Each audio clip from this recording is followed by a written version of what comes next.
ప్రియమైన సహోదరి సహోదరులను యేసుక్రీస్తు ప్రభు నామములో రూత్ ప్రేయర్ ఫెలోషిప్లోకి ఆహ్వానిస్తున్నాము. ఈ దినము మనము యేసుక్రీస్తు ప్రభు యొక్క జన్మదినమును సెలబ్రేషన్ చేసుకుంటున్నాం కదండి. దినమున దేవుడు మనతోటి యేసు ప్రభువుని మనకి అనుగ్రహించారు కదా. ఆ వాక్యం ద్వారా మనతో మాట్లాడుతున్నారండి. వాక్యం చూద్దాము.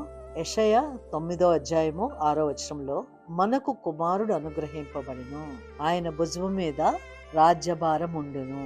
దేవుని యొక్క కుమారుణ్ణి మన కొరకు అనుగ్రహించానని చెప్తున్నారండి. నిజమే కదండి. మనము పాపములోను శాపములోను నలిగిపోతూ ఉండగా తండ్రి అయిన దేవుడు తన కుమారుణ్ణి మన కొరకు ఈ భూమి మీదకి పంపించారు కదా. ఆయన భుజం మీద ఏముందండి? రాజ్యభారం ఉండెను. ఆ రాజ్యభారం ఏమిటండి? నిత్య రాజ్యములో మనం ఉండాలని, తండ్రితోనూ కుమారుడితోనూ మనము సంతోషముగా ఆయన సన్నిధిలో గడపాలని తండ్రి అయిన దేవుడు కోరుకుని మనల్ని విడిపించటానికి, మనల్ని మనం విడిపించుకోలేము కనుక తండ్రి మనల్ని ప్రేమించి ఆయన కుమారుణ్ణి భూమి మీదకి పంపించానండి. యోహాను 3:16 ఉంది కదండి. దేవుడు లోకమును ఎంతో ప్రేమించెను కాగా ఆయన తన అద్వితీయ కుమారునిగా పుట్టిన వాని యందు విశ్వాసముంచు ప్రతివాడును నశింపక నిత్య జీవము పొందినట్లు ఆయనను అనుగ్రహించెను. క్రీస్తుని మనకు అనుగ్రహించాను మరొకసారి ఇక్కడ సెలవిస్తున్నారు కదండి. మనము ఆయన యందు విశ్వాసం ఉంచు వారికి ఆయన నిత్య జీవంలో, అదే ఆయన యొక్క రాజ్యభారం అండి. మనల్ని అందరినీ కూడా తనతోటి మరి నిత్యత్వంలో చూడాలని తండ్రి యొక్క కోరిక. అందుకనే ఏదైతే యేసు ప్రభు ఆ 3.5 సంవత్సరాల కాలం పరిచర్య చేశారో ఆ పని మనకు కూడా అప్పగించారు. ఈ దినములలో మీ పని నా పని అండి. నశించిపోతున్న ఆత్మల్ని దేవుని యొక్క మార్గంలోకి, రక్షణలోకి నడిపించవలసినటువంటి భారం మనకుంది. ఎందుకనంటే తన నామమందు విశ్వాసం ఉంచిన వారికి దేవుని పిల్లలగుటకు ఆయన అధికారము అనుగ్రహించాను. మనం దేవుని పిల్లలుగా మనము కూడా ఆ అధికారాన్ని కలిగి ఉన్నాము.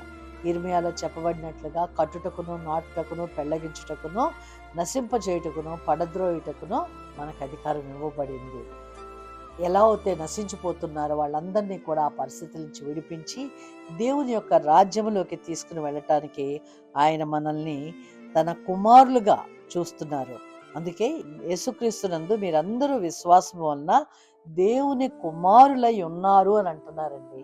మీరు నేను కూడా దేవుని కుమారులుగా ఉన్నాం. తండ్రి అయిన దేవుడు యేసు ప్రభువుని భూమి మీదకి పంపించారో, ఏదైతే మనం సెలబ్రేషన్ చేసుకుంటున్నామో మనము కూడా దేవుని కుమారులు అని మరి పరిశుద్ధ వాక్యం చెబుతోంది. అది ఏ భారం అవుతే, ఏ రాజ్యభారం అవుతే యేసు ప్రభువు కలిగి ఈ భూమి మీదకి వచ్చారో మనము కూడా ఆ భారము కలిగి ఆ పని చేయడానికి దేవుడు ఏర్పాటు చేసుకున్నట్లుగా మరి ఇక్కడ వాక్యం సెలవిస్తోందండి. మత్తయి సువార్తలో వాక్యం చక్కగా సెలవిస్తోందండి. యేసు ప్రభు ఏదైతే చేశారో మనము కూడా ఆ పని చేయాలి అని ఇక్కడ యేసు ప్రభువే చెప్తున్నారండి. నేను మీతో చెప్పినది ఏమనగా, మీరు పరలోకమందున్న మీ తండ్రికి కుమారులై ఉండునట్లు మీ శత్రువులను ప్రేమించుడి, మిమ్మును హింసించు వారి కొరకు ప్రార్థన చేయుడి. మనం ఏం చేయాలో దేవుడు ఇక్కడ నిర్దేశిస్తున్నారండి. ఎందుకని అంటే అదే ఆయన రాజ్యభారం. ఆ పని మీకు నాకు అప్పగించానని ఇక్కడ ఈ వాక్యం ద్వారా సెలవిస్తున్నారు.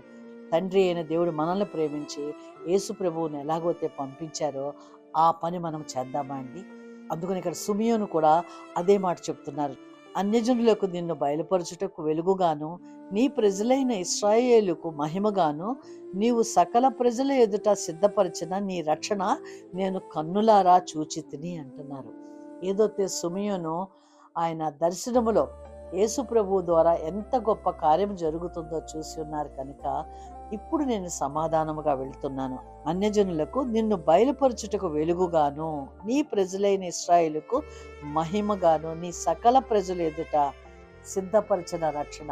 మనమైతే రక్షణ పొంది ఉన్నాం కదండి. యేసు ప్రభు యొక్క రక్తంలో కడగబడి ముద్రించబడి నిత్య జీవంలోకి వెళ్ళటానికి మనల్ని అయితే దేవుడు తన కృపలో మనల్ని ఆయన నిత్య జీవంతో నింపి మనల్ని ఏర్పాటు చేసుకున్నారు. మరి మనమైతే మనకిచ్చిన ఈ పనిని మనము కూడా ఏమని చెప్పారో మనం మత్తయి సువార్తలో చూసాం కదా.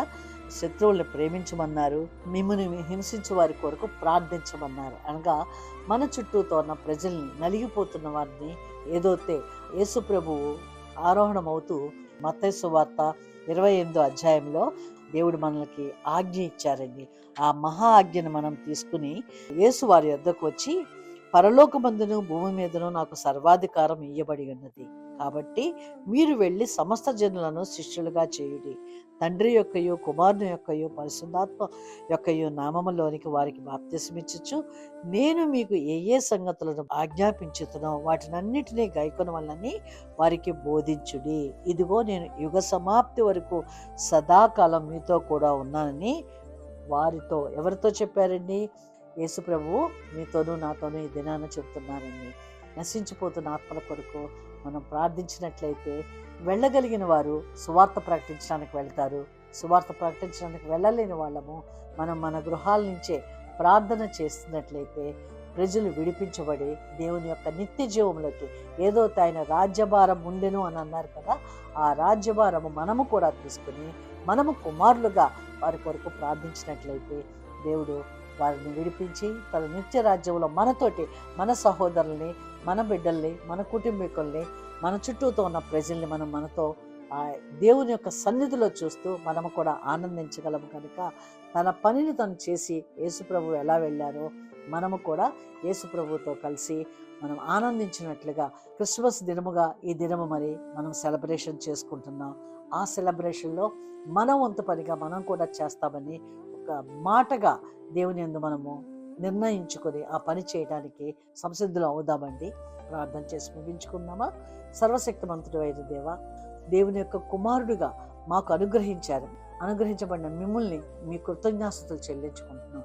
ఏదైతే మీ భుజముల మీద రాజ్యభారం ఉందో ఆ రాజ్యభారము మీరు మాకును ఇచ్చారు కనుక, మహా ఆజ్ఞ ద్వారా మాకు ఆజ్ఞాపించారు కనుక మీ పనిని మేము చేయటానికి మమ్మల్ని సంసిద్ధులుగా, మమ్మల్ని ఆయుత్తపరిచి మమ్మల్ని మీ పాత్రలుగా వాడుకోవడమని యేసు నామములో ప్రార్థించి వేడుకొంచున్నాం తండ్రి. ఈ వాక్యం వింటున్న ప్రతి ఒక్కరిని మీ సన్నిధానంలోకి తీసుకుని వస్తాం ప్రభా. వారి అవసరతలు ఏమై ఉన్నాయో, వారు ఏ పరిస్థితుల్లో ఉన్నారో ఆ పరిస్థితుల నుంచి వారిని విడిపించి నీ బిడ్డలుగా, నీ కుమారులుగా నువ్వు ముద్రించుకున్నావు కనుక వారి పట్ల మీ ఆత్మకార్యాన్ని జరిగించమని యేసు నామములో ప్రార్థిస్తున్నాను తండ్రి. ఆమేన్. మీ అందరికీ హ్యాపీ క్రిస్మస్ అండి.